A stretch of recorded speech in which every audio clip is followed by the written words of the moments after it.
Good evening, ladies and gentlemen. Welcome to Bear Reviews.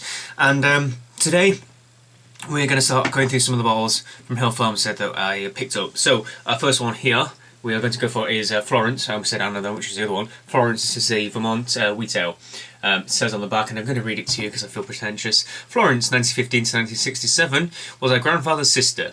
Hill Farmstead Brewery rests upon the land that was once home to her as well as her 13 siblings. In her honour, this wheat farmstead ale is created from American malted barley, organic Vermont wheat, American and European hops, our distinctive farmhouse yeast and water from our well. Unfiltered and naturally carbonated, this is the ale I dream to have shared with Florence. If you don't know, they have like an ancestral series and then also a couple of others and grassroots brewing company as well. Different series, Hill Farmstead. The ancestral series being beers that they would have wanted to share with their ancestors, go figure. So this one's obviously made for Florence, which is their great aunt, the Hill family's great aunt, I suppose, a Vermont wheat ale. So let's crack it on open and give it a good old try. Interesting because it uses the farmhouse ale, a farmhouse yeast rather than perhaps a Weizen yeast, but we shall see what we've got. Oh god, interesting. Bottle condition, as you can probably see from the massive amounts of carbonation going through the neck right now. Let's pour it on out and see what we have, using the Hill Farmstead glass, because, you know, let's be pretentious like that.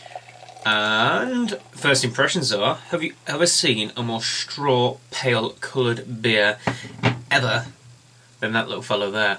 I don't know if you can see that. It doesn't really show through. But if I bring it further back, it looks so much darker on the camera than it really is. That is literally the tiniest drop of lemon colour inside a glass. Oh, there we go, my screen's just gone down a bit. And a lovely, nice kind of foamy head on it too.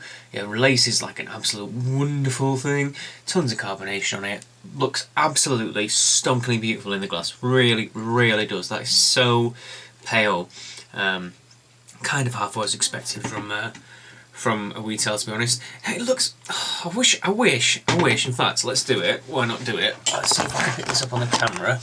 This is going to mess up my editing so much. Right, can you see how beautiful that looks in a bottle? That's just some of the yeast that's kind of got caught in the head, all flowing down the inside of the bottle. Isn't that pretty darn cool? Pretty darn cool. And there's a huge pellet at the bottom. Let's see if we can get some light behind it. No, it's not going to work. You won't see it, unfortunately. There's a huge pellet of yeast at the bottom as well. So it's definitely, you could definitely call it bottle conditioned. I'm going to do a quick bit of Googling whilst I get some aromas on this as well, because I don't actually know the ABV of this beer, because I don't know if it's just me, but they don't seem to do ABVs on the beers at Hill Farmstead, and I'm just quite interested, just more to see than anything else. So we'll go on quick beer or beer or something like that whilst we're doing it. Right, open it up. So let's get our nose on this while we're going. Do you know what? That smells pretty funky actually. It smells quite Bretted. There's a lemony, barnyardy smell going on in there. Now, as I was kind of expecting, and I don't know particularly what beer, what style it is. 5%. There we go. It's 5%. So it's probably more like a saison, a wheaty saison than anything else. Because it does have that spicy, peppery note on the nose, but I'd say it's quite Bretty. And when I was actually expecting Weizen yeast, so I was expecting kind of bananas and cloves more. But that's interesting. That's pretty cool. So cheers, everyone. Let's give this a try.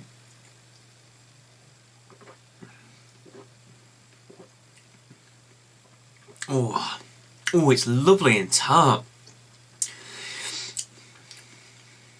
This actually reminds me more of a lambic than what I was expecting it to be. Reason being, it's pretty funky. It's got a very light, dry flavour to it. There's a little bit of wheat on the back palate, but it's very dry. I assume the final gravity in this is very, very low. The bugs that they've used in this has dropped the final gravity right the way down.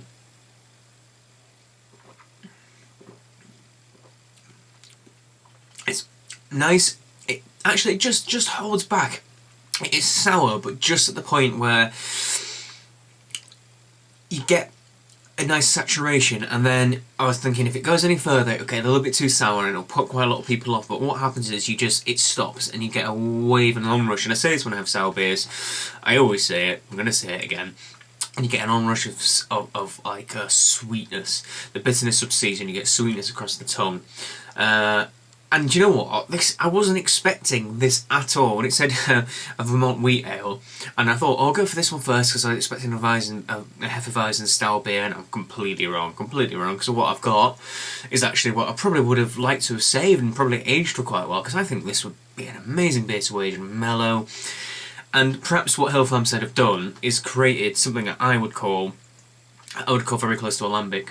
I would call it very close to alambic, and I think this could be aged for years and years and years, and mellow and smooth out, and I think it's a fantastic, very well done emulation of those styles. Actually, in all honesty, lambics and goses are mainly wheat anyway, or they have a high percentage of wheat in them, so it kind of makes sense. You know, they're not breaking any lambic or gose rules with that. The Cantillon Iris that we had being an all malt version of a lambic, you know, unusual for lambics. Yeah, do you know what? This is nice. It's very light in body, but nice level of carbonation. So it's very refreshing, very effervescent, and it's super easy drinking. You could easily sit on a nice summer's day, a glass of this in your hand, and sup away to your heart's content. And it's just so blooming well balanced. Everything just melds together. There is just no off flavours. The balance of the bitterness and the sourness and the lemony, funky, tart flavours coming through. It's just right. God, this rates up there. This genuinely rates up there. And I've only really had proper goses and lambics from Cantillon, so I'm not the world's most renowned expert on them. It rates up there with some of the Cantillon ones. It really does. In the glass, it looks flipping amazing. It really is impressive. When I poured it out, I was like, my God, that is really, really pale. Love the look of it. Love the taste of it. It's lovely. It really is. Hill Farmstead, please stop producing amazing beers, because it makes brewers like myself feel massively inadequate. And I just pray, please, English people of England, just everyone go get a gose or lambic and just drink some and love it, because then it means I have a market and I can actually produce beers like this, because these are the beers I love. I love all beer actually, but in particular I'm fascinated by the funk, and I love to be able to make things very similar to this. So there you go, Hill Farmstead Florence, which is a Vermont wheat ale, or I can see why they haven't called it a lambic or a gose, because then you strain into a whole sort of territory you don't really want to be going into. I would call this, it's a Vermont wheat ale, but I would call it very similar to Funk's Belgian beers, a la goses and lambics. Absolutely sublime, really is. I probably seem a little bit like a rabbit in the headlights, really, because this wasn't expecting at all. It's my own naivety, and just goes to show you that I don't like doing research of beers before I try them. I obviously know roughly about the styles and the provenance of them, shall we say, but this isn't what I was expecting at all. And you know what? Well, you see, I've got quite a few different things going on. I've just had a quick glance at rate beer. One guy says this is a deep coppered, amber hued body. That ain't deep copper to me. That is the clearest, most whittle coloured. That's a horrible analogy, but it's really, really pale. That lemon rind, touch of vanilla cream. I'm not sure about that. I just think it's fantastic style. Oh, it's beautiful. It really is beautiful. In terms of rating, oh man, you've emulated a traditional Belgian style. You've done it blooming good. This is a 9.5 out of 10. God damn, Hill Farmstead, your peers are flipping awesome. Well done. I'm going to thoroughly enjoy this. It's such a good beer. So there you go. Please like, favorite, comment, subscribe. Tell me what you think. If you have tried Florence or any Hill Farmstead beers, don't forget we went to Hill Farmstead, me and the mother, and we did a little video around while we were inside Hill Farmstead. My biggest, well, yeah, what I wish I'd done when I got there is I wish I'd bought as many bottles as I physically could have, and I wish I could have smuggled them on airplanes under jackets and stuff, because I've not brought enough back for myself, and I wish I had more of them, and I wish I could share the joy with everyone, because these beers are so good. And I've definitely got beer burps now. There you go, from Bear Reviews, thank you for listening, cheers.